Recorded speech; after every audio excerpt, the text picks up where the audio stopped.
Hi guys, welcome to this channel. This is a general reading for collective your energy at this time.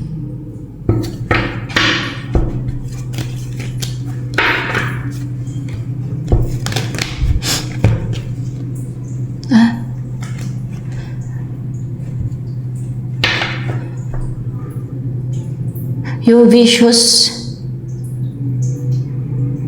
may namatay. Kaya hindi na makagawa ng deceit itong vicious. Hindi na siya makagawa ng deceit sa'yo. Let's see. Oo, hindi na siya makapag-take ng risk. Nagawan ka ng deceit.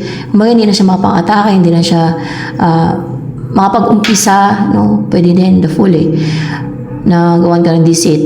Pero ginagawan ka na nito ng deceit. Pero namatay daw ito, no? Itong gumagawa ng deceit sa'yo.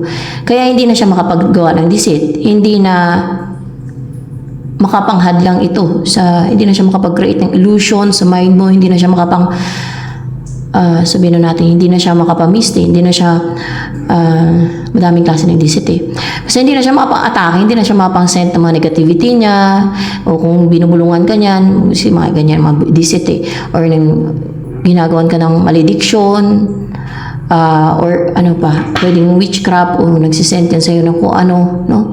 O baka kung ano man yung ginagawa niya sa yung deceit, hindi na siya makagawa ng deceit kasi bakit? Patay na nga siya. Vicious, cold, and parang walang puso ba? Ganun siya. Napaka-unloving na person. Parang hindi marunong magmahal or hindi siya empathetic na klase ng tao. No? Yung tao na yan. Parang napaka-cold ba? Napaka-heartless. And ganun siya. Ano siyang klase ng tao. So, ibig sabihin, deceitful kung kaya siguro pinatayan siya. No? Let's see. Anong dahilan bakit namatayan? Basta hindi na siya Kasi nag-grant ang wish mo na siguro mawala ng deceit. Siguro sige siya gawa ng deceit sa'yo. Kaya pinatay siya. No? Pinatay siya ng maring God o anghel kasi deceitful to So, alam niyo naman, pag sa Bible, di ba, pinapatay ng God ang mga evil. No? Di ba? Kahit sa panahon ni Noah, panahon ni Moses, basta evil yan. Basta sa side ng evil ay pinapatay niya tapos pinaparusahan niya pa afterlife, di ba? Sa kabilang buhay. Kaya nga, ang tao ay binigyan ng free will, no? To choose kung saan sila, sa kabutihan, gumawa ng mabuti o gumawa ng masama. Pero syempre yung gumagawa ng masama, may konsekwensyon, hatulan ka ng God, no? Puksain ka ng God tapos hatulan ka ng God doon sa kabilang buhay. Yun naman talaga ang basahin sa Bible ko, ano mga nangyayari sa mga evil. Yun na nga, no? Maaaring God ang pumatay dito kasi yan may ginagawa siyang deceit. So evil ito kasi may ginagawa siyang deceit. Maring witchcraft pa nga itong ginagawa siguro nito. Napaka-cold parang heartless, parang walang puso ba? Vicious, no? So yan, ini-embody mong energy. Siguro hiniling mo na mawala na yung mga deceit o hindi na kayo magawa ng deceit, no? Ng person mo, lalo kung hinadlangan ka, binablakan, o yung mawala na yung deceit o hindi ka na nagagawa ng deceit, kaya yun ang ginawa ng God, pinatay na lang siya para hindi na siya makagawa ng deceit. So ngayon ay natural, paparusahan yun siya, no? Sa kabilang buhay kasi gano'n naman talaga ang rules ng God. Pero siya mabuhay pa hanggat maaga ay magbago, gawing pure-hearted ang puso, na gawing maging righteous, no?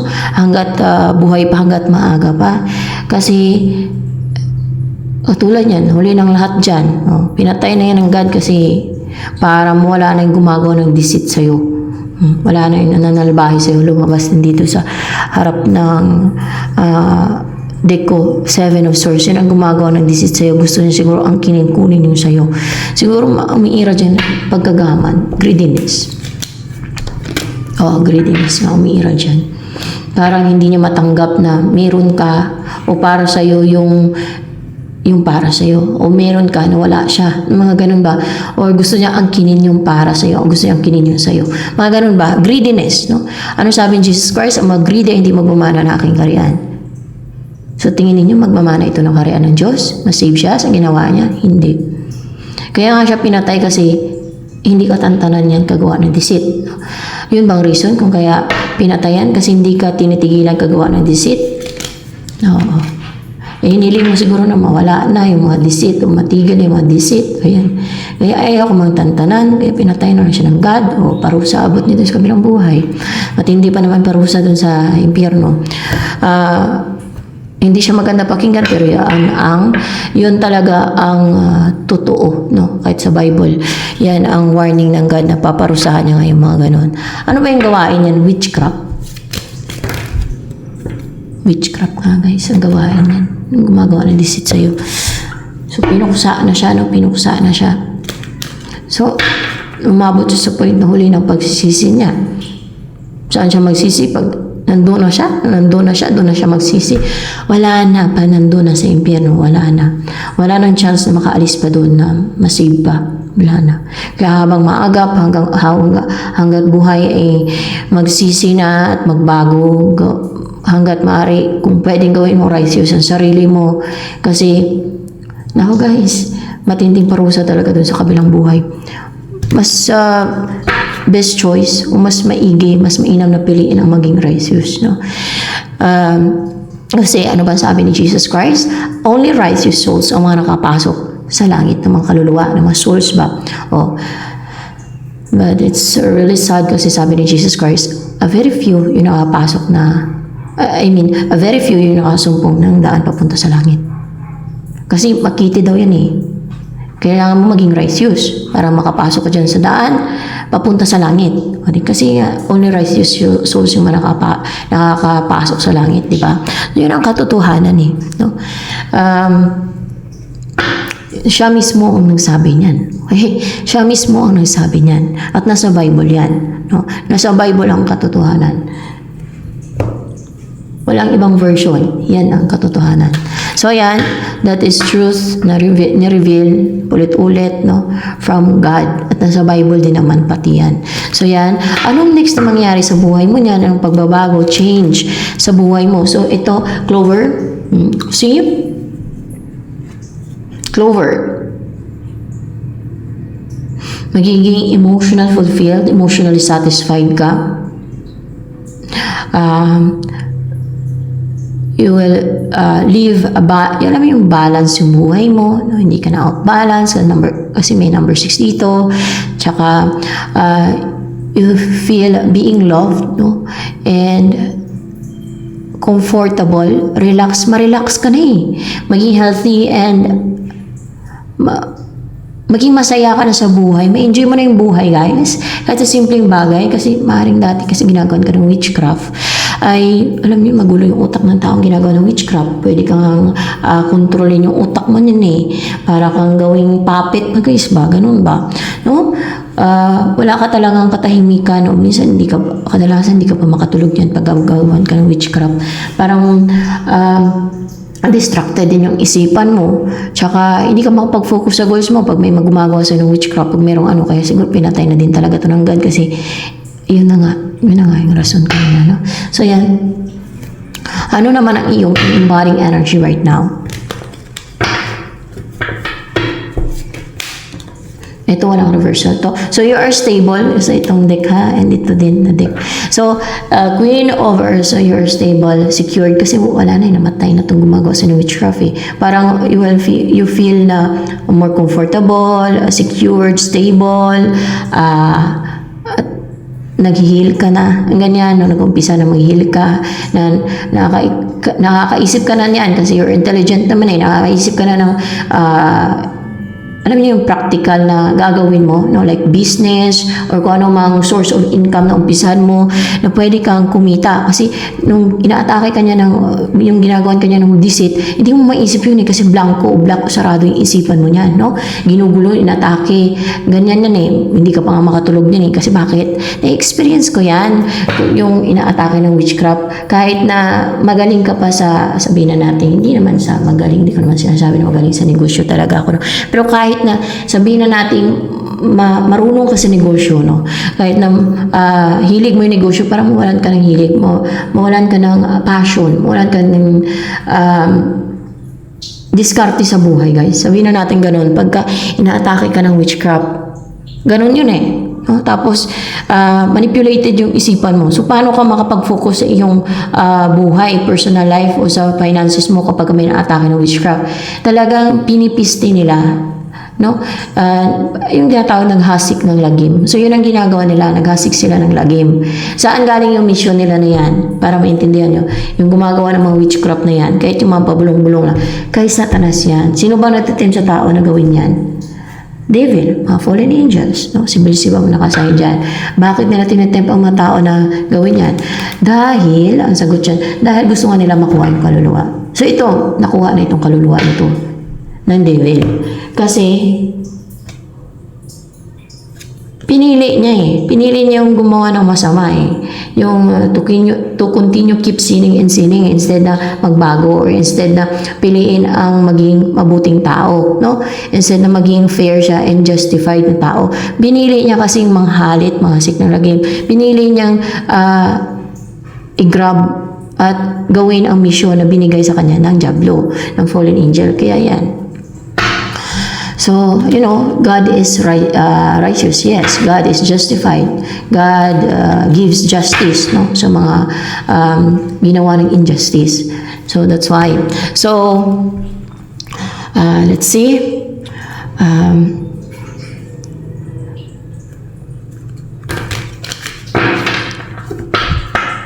May katapusan ang lahat ng masama. No, may katapusan ang lahat ng masama. Tingnan nyo. Oh, hindi mo na ngayon na-isolate ang sarili mo. Hindi ka na ngayon na introvert. Hindi ka na ngayon na yung parang nag-introspect na isip ng isip, ganun. Na nagiging aloof. O kaya kinukulong mo yung sarili mo, ganun. Kasi kahit yung ginagayo mo, di ba, nagiging aloof. Kinukulong ang sarili sa bahay nila. Kasi na-experience ko rin yan, no? Ewan ko gayuma ba yun o palipad hangin lang yun dati na kinukulong ko yung sarili ko, naisip ako ng isip dun sa tao na yun. May asawa na ako nun, guys, hindi yung mga yung isip ng iba eh. Baka nasupladahan lang sa akin kaya ganun ginawa niya, pero mali pa rin yun yung ginawa niya. Basta ganun. So alam niya kung saan ako nalaman na may ginawa siya sa akin, kung kaya ganun. Taga-bayan yun, taga-binangunan. So, nung pahula ko sa Quiapo nun, kasi gusto ko din malaman eh. Sabi nga, meron kang meron kang ginayuma daw. Pero sa albularyo, hindi niya nalalaman. Sabi niya, baka ikaw may gusto sa kanya, pero nangingitim na ako noon. Kasi malalaman niyo naman pagka may gayuma, nangingitim kayo, nag-iba yung mukha niyo din eh. Kasi witchcraft din yan, guys. Para, diba yung kulam, diba nag-iba yung mukha o na nangingitim yung biktima. So, ganun din yung gayuma. O, ewan ko, palipadangin pa yun o kung anong ginawa niya sa akin. Basta, ang alam ko gayuma eh, o palipadangin, o mayroon kasing palipadangin na mautusan ka niya eh. Pwede kayong utusan, kontakin mo ako, ganito, ganyan, o kaya utusan ka niya, magkagusto ka sa akin. Isipin mo ko na isipin. May mga ganyan, no? Tapos, alam mo yun, naging sunod-sunuran yung biktima niya sa will niya. Kaya gustong-gusto ng mga tao yan.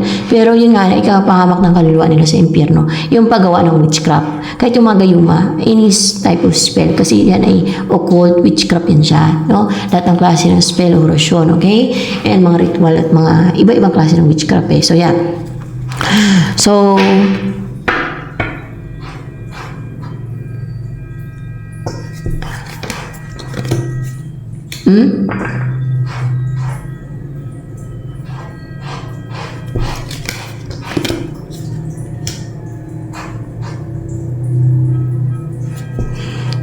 more clarification with the Nine of Swords here. Merong this is your merong nag-overthink na isip siguro ng isip sa'yo or may nang atake sa isipan niya. Ito yung person na meron kayong soul connection ito, guys.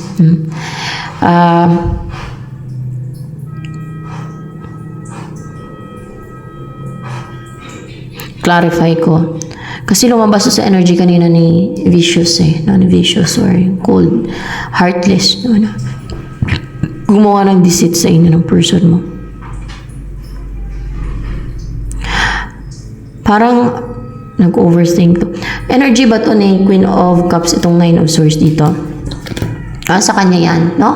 Nag-overthink siya, guys. Parang pinoproblema niya ba? Pinoproblema niya yung may-unite kayo ng person mo. Siguro, gusto niya ito, yung person na meron kayong soul connection or maring twin flame mo. Gusto niya yan. Ayan ang gusto niya. Greedy siya. Inatake ka ng witchcraft para lang mapasa kanya yung twin flame mo o yung person na meron kayong soul connection. Kaya, ayun na inabot niya. Natutupok na siya ngayon. Kasi namatay man. Natutupok siya ngayon saan? Sa impyerno. Sa impyerno. Parang namroblema siya.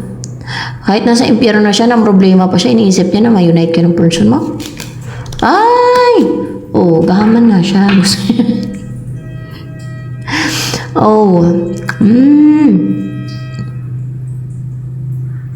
Kahit nakarelasyon, kunwari nakarelasyon pa niya yan, o kung hindi man, yung person mo, ay dapat, hayaan niya lang, kaysa kaluluwa niya ang mapahamak sa ginagawa niya, kasi yun naman talaga ang warning ng God, di ba? Yun naman talaga ang parusa ng God sa mga ganyan ang gawain, witchcraft.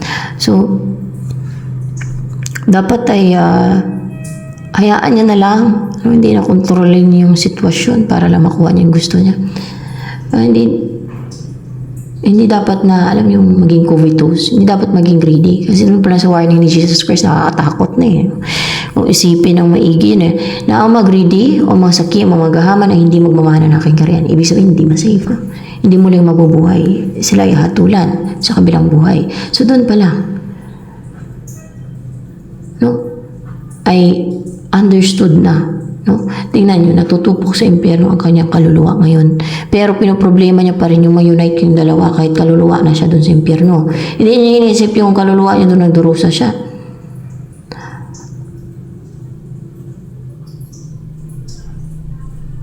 Yung kaluluwa niya na yan, na problema na ma-unite yung dalawa, kaluluwa na lang siya. Pinoproblema pa niya. Hindi niya pinoproblema yung yung doon siya sa impyerno ngayon. Natakot pa siya dun sa impyerno ngayon. Nakakatakot dun natatakot siya dun, Pula. Tinutupok siya dun sa impyerno. Itupok na siya, guys, hindi nyo kailangan matakot sa ganyan. Hanggat buhay kayo, dapat ay magbago hanggat maaga pa. Kasi kayo lang din ang makakatulong sa sarili nyo pag binago nyo ang sarili nyo. Ano sabi ni John the Baptist, yung nababaptize siya kay Jesus Christ, habang nababaptize siya kay Jesus Christ sa mga tao, ano sabi niya? Hindi porket kayo ni Abraham, mga lahi, galing sa lahi ni Abraham ba? Parang ganun yung pagsabi. Ay, masasave na kayo. Ibig sabihin, hindi porket galing kayo sa lahi ni Abraham, mga kapwa-apuhan ni Abraham, ganun, ay masave na daw ang soul nila. So, hindi sure na masave ang kanilang soul. And hindi din sure na masave ang soul ng mga tao. Dahil lang sa pinako si Jesus Christ sa cross. Kasi habang nagbapaptay siya kay Jesus Christ, yun mismo ang sabi niya, na hindi porket kapwa-apuhan kayo o mga galing kaslayan ni Abraham ay masisave ng kaluluwa ninyo. Kasi meron din talagang mga taong evil and they continue keep doing evil and sinning, May nagtanong na isa dun sa magpapabaptize kay John the Baptist, paano masave ang aming kaluluwa? Sabi gano'n. Kasi interested siya masave yung soul niya kaysa magdusa siya dun sa impyerno, di ba? Ang sabi ni John the Baptist, para masave ang kaluluwa niyo, you need to change your heart. Ibig sabihin, huwag na maging evil. Baguhin ang puso na huwag na maging evil. Ibig sabihin, huwag mapag-imbot sa iyong kapwa, huwag maging greedy, huwag maging bitter, huwag gumawa ng mga scheme and deceit, evil. Huwag maging evil. Huwag gumawa ng mga like witchcraft. You need to change your heart. Huwag kang gumawa ng mga deceit and scheme against yung kapwa. Huwag kang maging greedy. Huwag kang mapag-imbot. Huwag kang maging inggitira sa kapwa mo. Kasi yan, yung pagiging inggitira, yan ang root of all evil. So yan. Because, sabi niya, because God's ways is different from human's ways. Ang mga tao, isa na yung gumawa ng kasalanan. Normal yan sa kanila. Kaya, iniintindi nila yung kapwa nila na gumawa sila ng gumawa ng kasalanan kasi sila daw gumagawa din ng kasalanan. Oo, sa mga tao. Pero yung God, may rules ang God. Hindi din nila maiasa yung kay Jesus Christ. Tingnan nyo, di ba pinako si Jesus Christ? Bakit may, di ba napako na si Jesus Christ matagal na ilang taon? Bakit ang dami na sa impyerno? Yes, sabihin na nila na si Jesus Christ, sabihin nila na Savior na si Jesus Christ. Pero kung sige sila gawa ng masama, they keep doing evil and mga scheme and deceit, ganun pa rin, paparusahan pa rin sila, guys. Kung hindi sila nagbago, kailangan talagang baguhin ang puso. Kailangan talagang maging mabuting tao. Kailangan talagang tanggalin ang evilness sa puso. Tanggalin na ang, kumbaga, iwasan na and huwag nang gumawa ng mga, you should stop sinning. Huwag nang gumawa ng mga evil, kasalanan, deceit and scheme, mga ganun. Para mas safe. So, ganun yun. Bakit ko na-explain to sa inyo? It's part of my mission. Kaya nga ako pinadala dito ng God kasi sinabi sa akin ng God yan, ito Jesus Christ. Because that is one of my mission, no? To help people understand kung ano yung mga napupunta sa impyerno, kung ano yung mga masisave, kung ano yung mga, kung paano masave.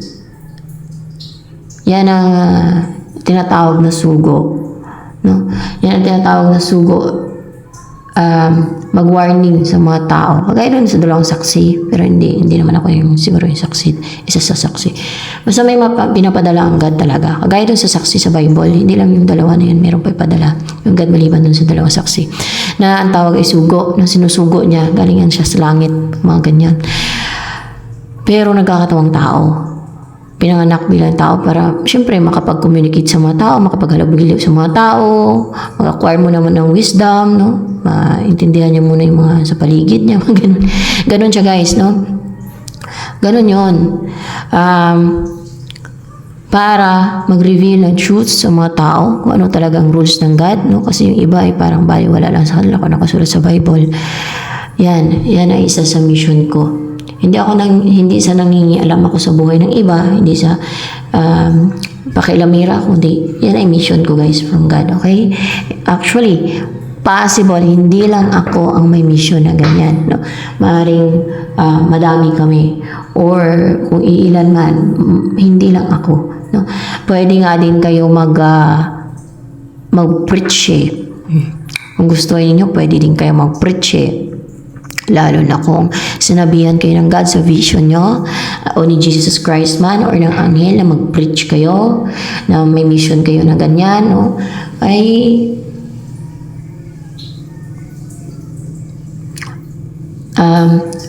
mas supported ka talaga ng kalangitan niya pag ganyan, no?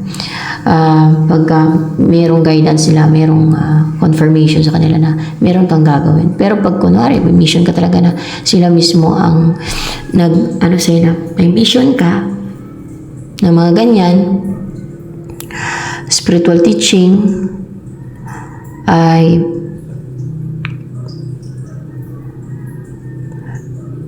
sila ang makipag-communicate niyan sa'yo sa vision o kung saan mang paraan para gawin mo yun. Actually, guys, hindi madali na carry yung mission from God. Okay? Kasi you will reveal the truth. Many people don't like truth, no? Na-irritate ang kanilang inner demons, na-irritate ang maraming tao sa truth from God. No? Pag na-reveal ang truth from God. Okay? Kagaya ng kay John, no? Sa the prophet sa Bible. Di ba? Ano sabi niya? Mahirap nga i-carry, no? Ang mission from God. Kasi you will reveal the truth, mangoreksyon ka ng mga tao, mag-warning ka sa mga tao. Siyempre, ayaw ng mga tao ng ganyan.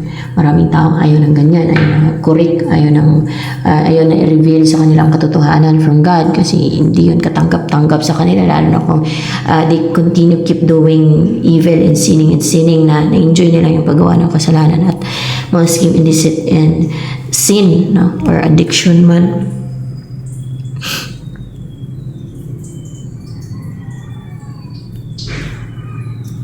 Pero ang tao binigyan ng free will ng God, so nasa kanila na yun.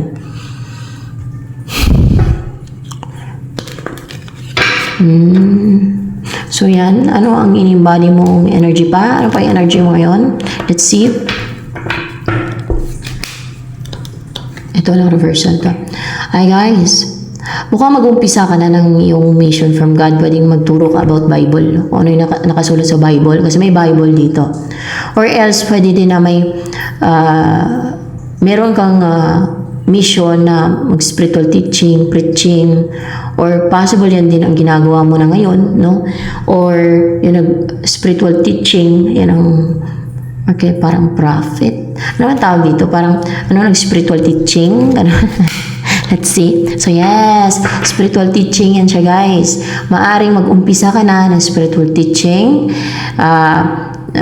Madami naman ang may mission na ganyan. Or kaya ay from God yan. Yan ang mga mission from God. Spiritual teaching, okay? Hindi pangungulam. Hindi witchcraft. Hindi yung gagawa ka ng mga bulong-bulong o ano. Ikaka-impyerno mo yan kasi anong sabi ng God? Yung gumagawa ng witchcraft and sorcery doon sa portion na lake of fire. Ilagay ang kanilang soul. Oh, hatulan sila. So, nakakatakot yun, di ba? Hindi yan nagtotolerate ang God ng mga ganyan. Pinababawal niya nga yan eh. May hatol nga siya sa mga ganun eh. Hindi ganon ang mission from God. Walang mission na gagawa ka ng witchcraft. Walang mission from God na ganyan. No? Nagagawa ka ng witchcraft o mga spell. Walang ganon. O kahit yung mga gamot ka na gagamit ka ng mga spell, orasyon, or ritual, walang ganong mission from God. Okay? Sorry na lang sa mga albularyo dyan kasi actually hindi ko kailangan sorry pero bilang bata pa ako sa kanila ay alam niyo ko naman matanda sila kumpara sa akin eh. I respect them bilang matanda kumpara sa akin pero marang na-mislead kasi yan sila eh. Na-mislead ng mga ninuno ba? Ganun. Yun ang tinuro, mga occult yan eh. Yung lalo na yung albularyo na gumagamit ng mga orasyon guys. At ritual sa kanila panggagamot yan ay tinuro ng fallen angel sa kanila. Bakit ko na-reveal? Para hindi pa maging huli ang lahat sa mga ganon, no? Para baguhin nila ang sarili nila. Manood kayo sa YouTube. May mga albularyo na mayroon pala mga demonyo sa katawan. In-exorcist sila ng pare. Yun, nakalaya, na-set free from. Kumaga, malaking pasalamat niya sa pare kasi natanggal sa kanya yung demonyo. Yung fallen angel yan. Yun ang matuturo sa kanila. Yes, nakakagamot para nakapagpagalingan, no? Yung iba sa kanila. Pwede naman yun, pero yun nga lang, itinuro ng fallen angel yan. Tricks ng fallen angels yan para makuha ang soul sa mga tao na yan. Pwede naman manggamot na herbal lang eh. Walang orasyon kasi occult yan siya guys. Yan ay witchcraft din. No? Yan ganyan. So, mga orasyon. Pwede naman mag-herbal na lang, mga langis. So, wala nang orasyon, okay? Wala nang ganun, wala nang mga ritual. Kasi pag naluan ng ritual at orasyon, yan ay turo ng mga fallen angels yan. Sa fallen angels yan siya, guys. Papahamak ang soul mo sa impyerno. So, hanggat maagap ang bago, kaysa ang kapalit niya yung kaluluwa mo, maitapon sa impyerno ba? Diyos mio. So, para sa mga nakarinig, alam nyo na. So, nasa inyo na yan kung magbago kayo, hindi. Yan ay pinaparating ng God sa inyo. No? At nasa Bible din yan. Nakasulat na yan ay occult. Yung mga may orasyon at ritual na panggagamot. Yan ay occult. Yan siya guys, o witchcraft. So, yan. Hindi sa nanira ko, yan ay nire-reveal ang katotohanan. That's from God, okay? Yan ay makatulong para maiwasan yung mapahamak sa impyerno ang inyong kaluluwa. So yan, hindi dahil sa affectionate ako, no? Kundi yan ang aking mission. Mission ko yan from God. Ginagawa ko ang mission ko from God. Yes, affectionate naman talaga ako sa mga victims, sa mga kawawa. Pero yan ay mission ko from God, okay? Kahit sa mga affectionate naman ako, caring ako. Pero yan ay mission din siya.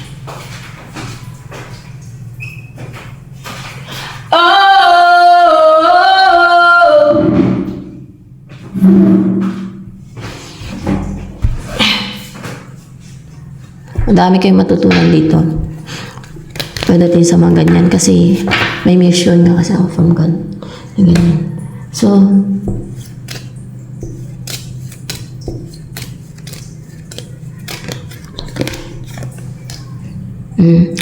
maaaring mamasyal ka sa ilalim ng puno, you will spend time outdoors, sa mapuno sa ilalim ng puno, no? Parang maupo ka sa ilalim ng puno, na you will feel relaxed, stable, rooted, grounded,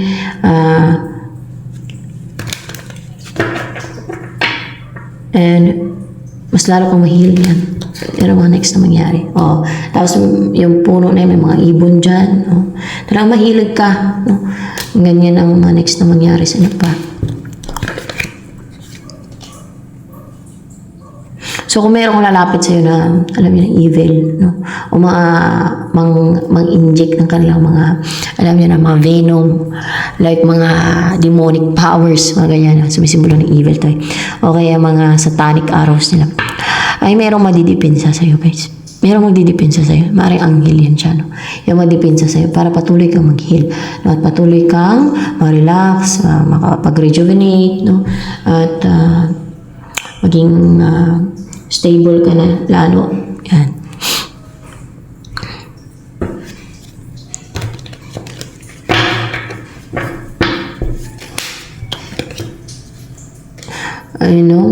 Nakapanood ako kagabi ng video ng negro na nakita niya doon yung ano yung mga sinasapit doon, ano yung mga nangyayari doon sa mga tao sa impyerno. Umiyak siya.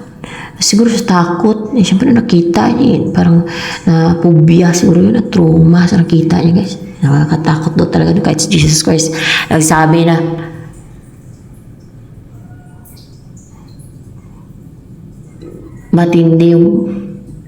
matindi daw dun sa impyerno yung sinasabit ka ng mga tao. Basta mayroon yan sa Bible na sinasabi ni Jesus Christ, no, about sa impyerno.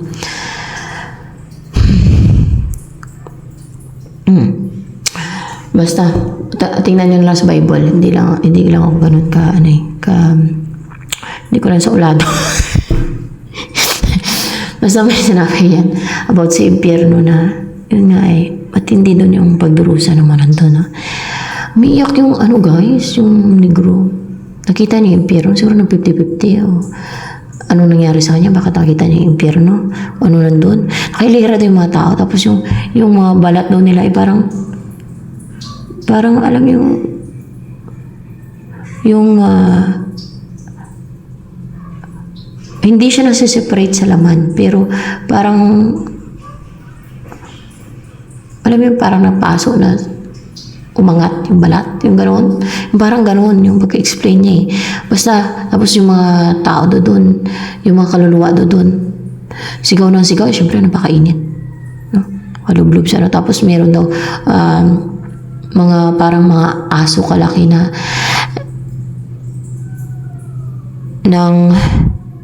nanunusok ng sting.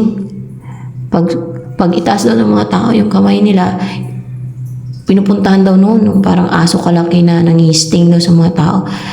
Tapos inaanuhan sila sa kamay, inistingan. Mas lalong umiiyaw yung mga tao sa sakit.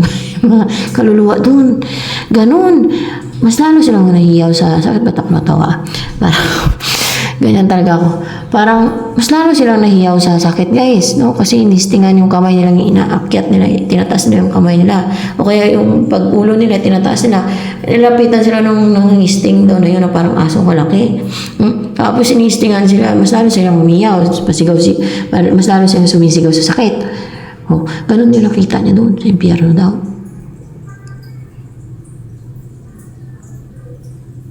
Ako, ginamit ko yung perception ko.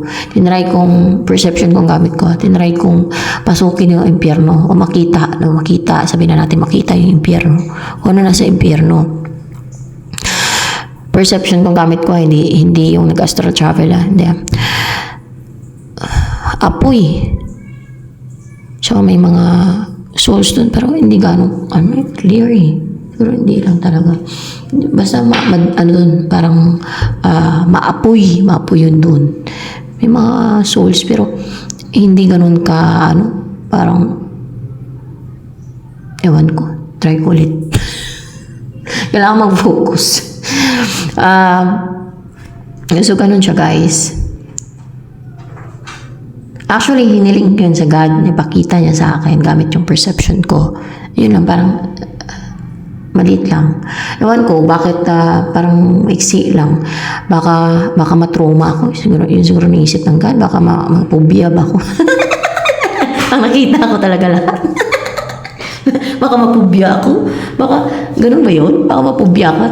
Parang kunting sin lang pinakita sa akin. Oo, baka dumamapubya ako, guys. Ako pa naman, kahit bagyo lang dati, na hindi naman nasira talaga yung fish pan ko kasi nagkarabutas. Lumabas yung mga bakos, syempre man nabutas, hindi naman sira yung kubo ko talaga, pero napubya ako, guys. Tuwing may bagyo, ay. Pag malakas lang, minsan parang maiyak ako. Minsan umiyak nga ako, eh. Yun pa kaya. Diyos ko yun. Grabe. So, ayan. Hoy! Ching dang, ching! Salaras ka na! Dala mo! Dala mo! Sige na. Uy! Bata to.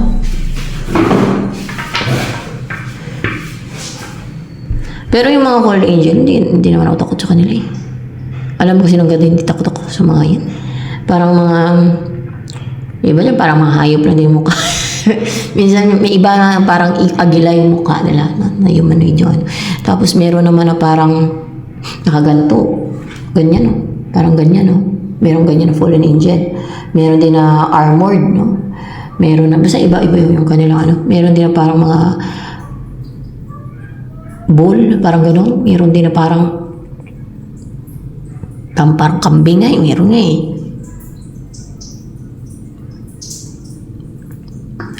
Meron din parang dragon, 7 ang ulo. Basta madami. Meron din na parang ibon. Makikita kasi yun pagka may perception, kapag naasa yung perception mo. O, ewan ko kung naasa yung sa akin. Basta nakikita ko na kasi yung mga ganyan eh. So, yan. Yung perception ang gamit hindi yung dalawang mata. So, yan. Weird talaga yan sa mga hindi into that, or sa mga hindi familiar sa mga ganyan, or hindi mahilig sa mga ganyan, no?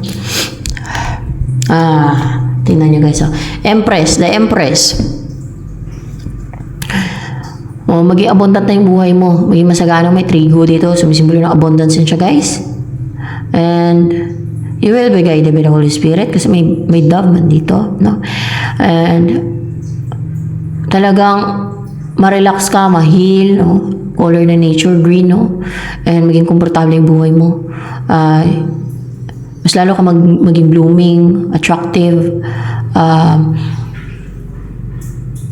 graceful, balanced, poised, na sa'yo ng lahat, maging ganyan ka, no? Maging very attractive ka na. So yan, kasi wala na din gumagawa ng witchcraft sa'yo. Kasi pag mga ganyan, lalo na gusto ang kinyan sa'yo, may gagawin nilang lahat kagaya ng gumagawa sa akin. Pati yung mukha ko, lahat na lang, pati boses ko, mukha yung sa akin. Guys, sisirain nila guys, pati yung isip, gusto nilang kontrolin eh. Pistiin nila eh. Atakin. Maramdaman mo yan. Kasi, bakit? Hindi ka makatulog paggabi. Mahirapan ka makatulog. Parang gising ang diwa mo ba? No? Malaman mo yun pag may mga ganyan na mimisti sa'yo. May gumagawa ng mga demonic sa'yo. Like that. Witchcraft. So, yan. Ano naman nagustuhan sa'yo ng lalo kung para kay isa't isa nito, ano nagustuhan sa'yo ng ano ba to? Twin flame mo ba to? Twin flame? Pwede din kasi twin flame. Hindi. Ano mo siya?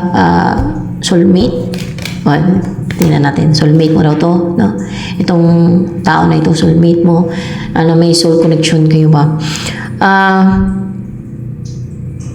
Talagang maaaring divinely guided kayong dalawa to be together.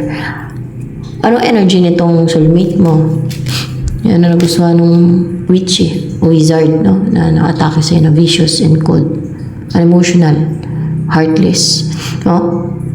In the world. Kasi, Para bang nasa iyo na ang lahat o parang sa'yo umiikot yung mundo niya. Sabihin na natin the world eh. Sa'yo umiikot yung mundo niya. Parang ikaw yung mundo niya. Ano yun? Ikaw yung mundo na niya? Mundo niya. Oo, ikaw yung mundo niya. Bakit? Ikaw yung mundo niya. Dahil ikaw ay mundo? Mundo. Ano yung mundo sa Ilonggo? Merong mundo na saging. Merong kuding mundo. Alam niyo yung kuding mundo sa amin? Pusa na... Ano yan? Yung parang aswang na pusa. Yung saging na mundo sa amin na tinatawag na saging na mundo. Ang sarap ko yan. Ang paborito ko yun, guys. Pero madalang lang talaga yun sa amin. Pero masarap yun siya. Para siyang native ba na saging ba. Pero ang sarap niya yung pag nilaga siya, guys. Ay, paborito ko yun. Ang sarap nun. Kahit sino sa amin dun, paborito yung ganun saging.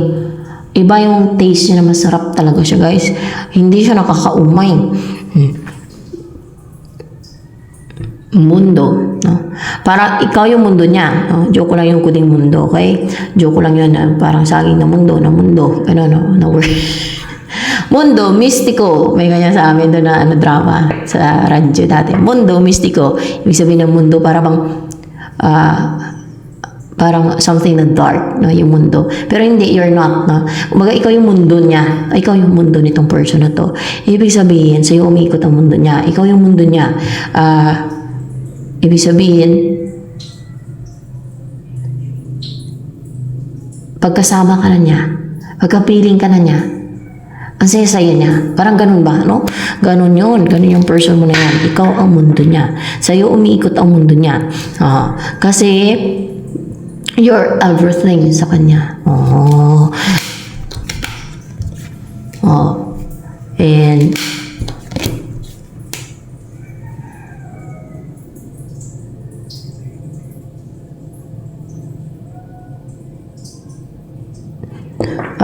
maring may binalikan ka. Maring siya o iba, may binalikan ka. May binalikan ka tapos hindi ka na nakipag-usap sa kanya. Hindi na kayo nagkaroon ng pag-uusap o communication o wala nang pagtutulungan sa inyong dalawa. O kumbaga ayaw mo na makipagtulungan para magkabalikan kayo, para you will be together again, yung ganun, or you will be together. Maaring ayaw mong makipag-usap na sa kanya, yun din ang nagustuhan niya sa'yo kasi ano yan, nawalan ka na ng interest sa kanya. Ganon, hindi naman sa nawalan ka ng interest, kundi hindi ka na willing na makipag-usap. So yes, hindi ka na willing na makipag-usap, kumbaga hindi ka na nag-reach out, kung meron mga kayong contact or communication at that time, hindi ka na willing makipag-usap. At mukhang may binalikan ka, maring ex mo, past, or lugar, pwede din.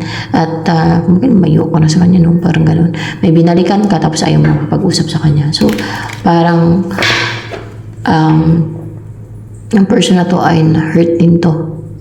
Dahil may binalikan ka, at ayaw mo na makipag-usap sa kanya. You're not willing to talk to this person. Yan ang nagustuhan niya sa'yo. Kaya, umikot yung mundo niya sa'yo, no? Sa'yo, umikot yung mundo niya. Ikaw ang mundo niya. Dahil, doon niya na-realize yung halaga mo, no? Tingnan natin. Hindi. Dahil doon niya nakita yung halaga mo. Baka ganun. Tingnan natin ha. Doon niya nakita yung halaga mo na mahalaga ka pala sa kanya. Na gusto ka niyang makip. Mapasa kanya na hindi ka na mawala sa kanya ba? Uy. So, ayan. Hanggang dito na lang guys. May pang title na ako. So, ayan. Ito na lang for collective reading.